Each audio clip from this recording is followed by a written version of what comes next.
Hi all, Bigg Boss Malayalam season 7. ഒനിയിൽ, ബിന്നി, അഭിലാഷ് ഇവരെ മൂന്നുപേരെ എഴുന്നേപ്പിച്ച് ചേർത്തിട്ട് നിങ്ങൾ മൂന്നുപേരും കൂടെ പല സ്ഥലങ്ങളിലിരുന്ന് ഒരേ കാര്യം തന്നെ ഭയങ്കരമായിട്ട് ഡിസ്കസ് ചെയ്യുന്നുണ്ടായിരുന്നു. അതെന്താണെന്ന് ബാക്കിയുള്ളവരും കൂടെ അറിയട്ടെ അല്ലേ എന്നാണ് ലാലേട്ടൻ പറഞ്ഞത്. ഇവരിങ്ങനെ മാറിയിരുന്ന് എന്തെങ്കിലും സംസാരിക്കുന്നതായിട്ട് ആർക്കെങ്കിലും തോന്നിയിട്ടുണ്ടോ എന്ന് ചോദിക്കുമ്പോൾ ജിസേൽ മാത്രമാണ് കൈപൊക്കിയത്. ഇനി ഞാൻ പറഞ്ഞത് കള്ളമാണെന്ന് ആരും കരുതണ്ടെന്ന് പറഞ്ഞ് ലാലേട്ടൻ ആ വിഷ്വൽസ് പ്ലേ ചെയ്ത് കൊടുത്തു. വിഷ്വൽ കാണിച്ചു തുടങ്ങിയത് ആര്യനും ജിസേലും തമ്മിൽ ഒട്ടലാണല്ലേ എന്ന് ഒനിയിൽ പറഞ്ഞു തുടങ്ങുന്നതാണ്. ഇങ്ങേര് ജിസേലിന്റെ പുറകെ നടന്ന് കുറച്ച് കോംബോയൊക്കെ പിടിക്കാൻ നോക്കിയ ആളാണെന്നുള്ള കാര്യം മറക്കണ്ട. പ്ലാനാണ്, സ്ട്രാറ്റജിയാണ്, കപ്പിളാണ്, ലവ് ട്രാക്കാണ്, അവള് പോണം, ആര്യനൊരു നല്ല കണ്ടസ്റ്റന്റ് ആണ്, അവൾ ആര്യനെ അടിമയാക്കി വെച്ചേക്കുവാണ്, സാരിത്തുമ്പാണ്, കക്കൂസ് കഴിയിക്കുന്ന, പാത്രം കഴിയിക്കുന്ന, തുണി കഴിയിക്കുന്ന വെറും അടിമയാണ് ആര്യൻ. ഇങ്ങനെ നീളുകയാണ് അവരുടെ സംസാരം. ടൈലന്റ് ആയിട്ട് ലവ് ട്രാക്ക് ആണെങ്കിൽ ആണുങ്ങൾ പോകും, പെണ്ണുങ്ങൾ അവിടെ നിൽക്കും എന്നുള്ള ഒനിയിലിന്റെ ഒരു വിലയിരുത്തൽ കൂടി ഉണ്ടായിരുന്നു. ഇവർക്ക് ഈ ആര്യന്റെ ഗെയിമിനെ പറ്റിയും അവന്റെ ഫ്യൂച്ചറിനെ പറ്റിയൊക്കെ എത്ര ശ്രദ്ധയല്ലേ.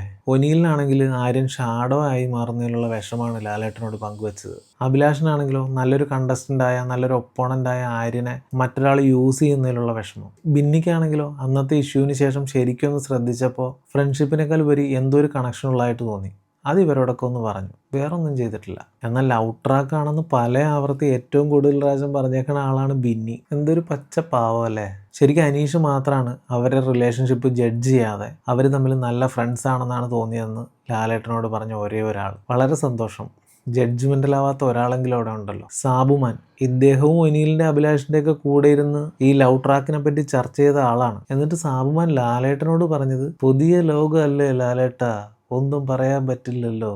ആ ഒരു സ്റ്റേറ്റ്മെന്റ് തന്നെ ശരിയല്ലല്ലോ. എന്തോ ഒരു കുഴപ്പമുണ്ടെന്നാണ് പറയുന്നത്. പുതിയ ലോകമായതുകൊണ്ട് ഒന്നും പറയാൻ പറ്റാതെ ബുദ്ധിമുട്ടുകയാണ്. ജിസേൽ ഗെയിമിന്റെ ആസ്പെക്റ്റിൽ പറയുന്നത് ഇവർ നോമിനേഷൻ ഡിസ്കസ് ചെയ്തു എന്നുള്ളതാണ്. പിന്നെ കൃത്യമായിട്ട് ജിസേൽ ചൂണ്ടിക്കാണിച്ചത് അഭിലാഷിന് 2 ഫേസ് ഉണ്ടെന്നുള്ള കാര്യമാണ്. അത് നേരത്തെ അറിയാമായിരുന്നു, ഇപ്പം അത് വ്യക്തമായി എന്നാണ് പറഞ്ഞത്. നമുക്കതറിയാൻ വേണ്ടി ജിസേൽ പറയേണ്ട കാര്യമില്ലല്ലോ, നമ്മളത് കണ്ടുകൊണ്ടിരിക്കണല്ലേ ഈ അഭിലാഷിന്റെ കളി. ആരും പറഞ്ഞ അടിപൊളിയാണ്. ഫ്രണ്ട്ഷിപ്പിൽ ലവ് ഉണ്ടാവാം. അനീഷ് ഷാനവാസിനോട് ഐ ലവ് യു പറയാമെങ്കിൽ Gizele I love you man, I truly love you as a friend, whatever it is.